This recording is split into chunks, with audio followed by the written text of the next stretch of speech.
My friends, welcome back to the Sheep Get Sheared podcast. I'm your host, Austin Creed. My friends, a lot's happened since the last time that we spoke.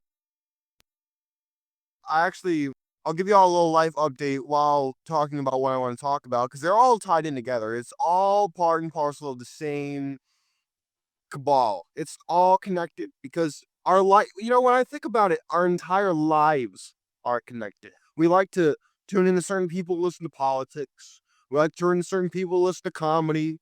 We like to tune into certain shows or networks to get the news and maybe a little bit of levity here and there. And maybe you just like certain hosts, we want to listen to them. But when you think about it, it's all connected because it's all part of your life. I wonder what that sounds like to somebody who listens to one thing day and night. I really don't. I couldn't tell you. I think it's important for people to talk about life because life is up and down. I don't care if you're big or small, tall or short. Your life is full of ups and downs. And speaking of ups and downs, my life's taken a tremendous turn in the ups and downs because I've left Georgia. I was in Augusta, Georgia before, and now I'm more in Sullivan, Indiana, of all places. You can believe it. You might be asking why. Well, that'd be a very good question. Why is because there's a hailstorm. I'm a contractor, also part-time podcast host. But ideally, my friends, when life throws you changes, the old adage of you want to make lemons into lemonade. When I worked at Chick-fil-A, I worked at Chick-fil-A for almost 2 years after I got out of high school, before I went to college. Well, I went to college for a year, dropped out because I hated it. Hated college. I hated it. I went to work at Chick-fil-A for about a year and a half, then 2 years, and then I joined the military. Well, in between that time, I learned a lot about Chick-fil-A. Chick-fil-A is a great organization. But when I had to make the lemonade, the old adage of you take lemons, you make lemonade, the ingredient there's two parts to that I really want to dissect for a moment, if you'll indulge me. Number one is you have to squeeze the lemons. That takes effort. Not always very fun. Sometimes you're gonna get a little lemon juice in your eye, stuff like that. Not gonna be very pleasant. It's like when you put a piece of coal into a pearl and it condenses so hard over time that it becomes into an oyster, and it becomes a pearl. The same way that when you juice the lemons, you get the lemon juice, right? Maybe a little bit of pulp here, some with more pulp, some with less pulp, some with more meaning in your life, some with less, right? But then you got to add the sugar. Now, the sugar is the interesting element in this equation, and let me tell you why. Because sugar is equally good for you, as in, it's good for you in the sense that it makes you feel good. It's not healthy for you, it makes you feel good. But it's also not great for you. And you need to find the right mix between the tangy healthiness of the pulp in the juice with the sweetness of the sugar. You might be asking, Austin, you're being very cryptic. What the hell are you trying to say? Well, my friends, I was told once that to paint a picture while telling a story takes incredible skill. It's not something that everybody can do. And when you create an analogy for somebody, and if you ask my friends, and who've known me my entire life, they'll tell you I use all kinds of analogies, some so oftentimes better than other ones. But in general, analogies are very helpful when it comes to understanding the bigger picture. And so when I tell you that I worked for Chick-fil-A and I learned how to turn lemons into lemonade in the back rooms in the refrigerator area of Chick-fil-A, I mean to tell you that when you handle rejection in your life, rejection is like squeezing those lemons, right? It's not fun. It can be very hurtful. You never know what's going to happen to you, right? That's the difficult part. But here's the other part of things. There's the sugar aspect. You might ask, well, what does that have to do with the sugar? The sugar, like I said, is the sweetness. It's supposed to be the good part of it. But you can't have too much fun. You can't have too much fun. You can't have too many things that make you feel good. Like, for example, you can't have too many bad habits in your life. Because if you do that, then it's going to be too sweet and you're not going to want to drink it anymore. You're not going to want to keep doing what you're doing. You need to find that balance in your life. And I'm helping to train a younger guy. He's about 2 years younger than I am in this business right now. And he has a whole lot of different life experience than do I. He's a great guy, but he's having the same problem that I had to learn when I first got in this business and then I've tested on every day, which is rejection. Now, people on the internet, especially on this corner of the internet, will talk about rejection when it comes to chicks. Oh, you got rejected by a girl, move on. Oh, you're not getting the traction you want in relationships, here, go to the gym. Okay, that's, infant level stuff. In the church, when it comes to theology, I'll slip in theology for a second. If you don't like this type of content, I don't know what to tell you. This is a stream of consciousness show. When you think about something and you're saying, for example, I'm in my truck, right? And I'm driving on the highway. And when you're looking at the highway and you're letting your mind wander, you go from thinking about, oh, you know what? I want pancakes to maybe X, Y, or Z about Donald Trump to all of a sudden, oh, wait a minute. Maybe I need pest control because I saw this truck go by. Maybe I need to make sure I'm not getting ants in my house. Like all kinds of different stuff this is what happens in the human mind. This is what happens on this show. I need a script. So needless to say, when it comes to rejection, oftentimes it's highlighted when it comes to romance. But what about professional rejection? What about the guys like me who will go door to door, who make cold calls, who send cold emails, who deal with rejection in the professional setting? Now, there are some of you who never have to deal with this, except at a minor level. Maybe you want to change your job and you don't get to go to the job you wanted, right? Now, I'm not downplaying that, don't get me wrong, but it's not the same thing as the professional level of rejection that you see in certain areas, but rejection is rejection. Nobody likes to be told no. Nobody likes to be told, hey, you know what? No, I don't like what you have to offer me. No, I'm not going to accept what you're giving to me. No, I'm not going to give you what you want. This can really damage your self-esteem.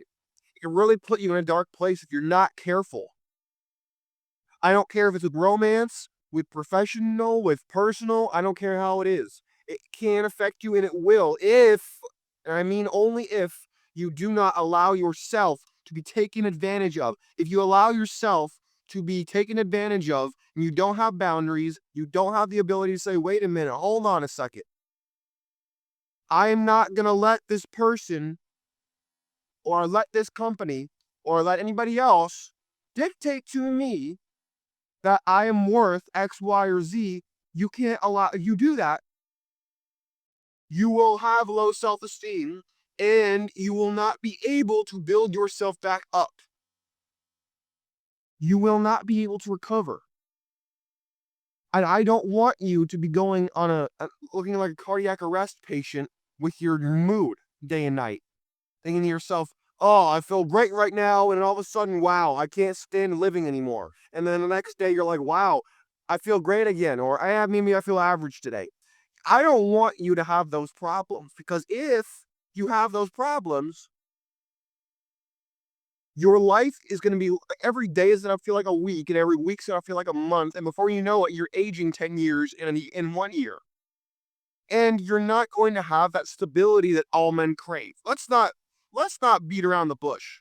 We as men, if you're a man listening to the show, you want some level of stability, whether it's within your own heart, between your own ears, or in your home, or anything else. You want stability.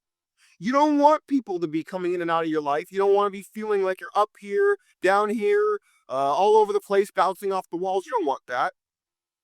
Because then you're going to feel rejected by yourself, and you're going to feel like you've betrayed what it is you were trying to achieve by doing what you're doing. Most people, they don't do things just to do them.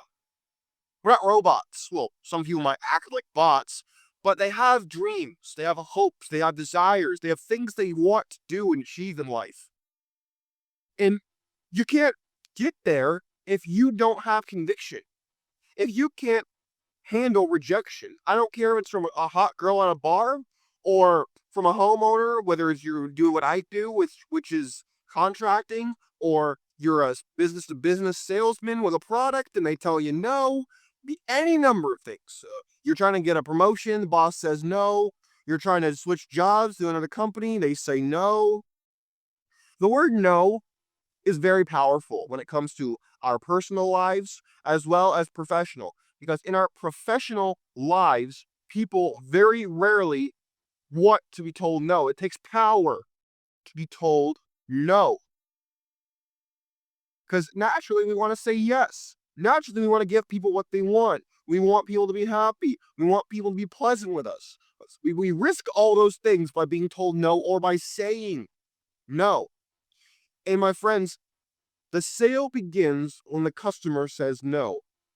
Now, don't take that to chicks, okay? If a chick rejects you, move on. Don't do this goofy stuff in the movies where you're like, I gotta make her fall in love with me. No, no, you don't have to do that. In fact, I actively encourage you not to do that because that's stupid. Why would you waste your time trying to convince somebody to like you? I mean, who's got time for that kind of rubbish?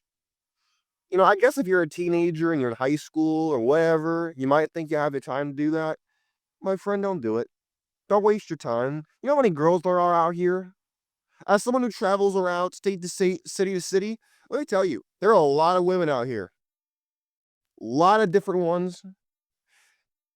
And so don't get stuck with one-itis. And the same thing can be said for professional. I love what I do right now. I love what I'm doing right now. But does that mean that if something happens and I'm gonna be devastated?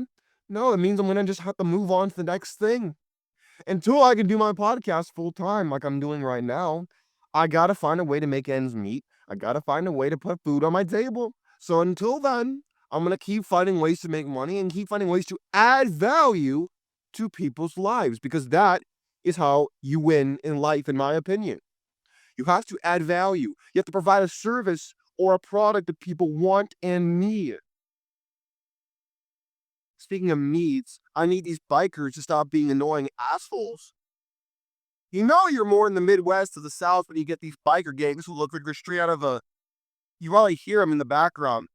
We're straight out of like a Sons of Anarchy TV show set. Oh, man.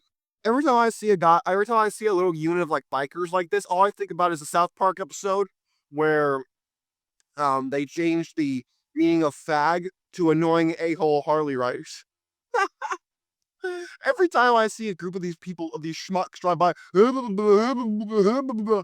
time I see these schmucks drive by, I think of the same scene from South Park where Carmen's like, no, no, nobody's intimidated, actually. They know that anybody who wants to be as loud as possible and dress up to get attention are you guys and 15-year-old girls. I just want to let you guys know you're fucking fags. Like that's the line that goes through my head every time I see these schmucks drive by. Every time, like they're Thor with Mjolnir, something lightning on Asgard. It's unbelievable. It's unbelievable to me. I don't know how they do it. To me, it's annoying as hell. But I guess some girls find that hot and some dudes find that cool. I guess not me, but different strokes for different folks. I guess. Anyways, see, that's rejection. I guess I am technically rejecting their idea of what is cool. Now, of course, people like that, they're gonna pretend like, oh, I don't care what anybody thinks. I'm so cool. I have a Harley and a cut.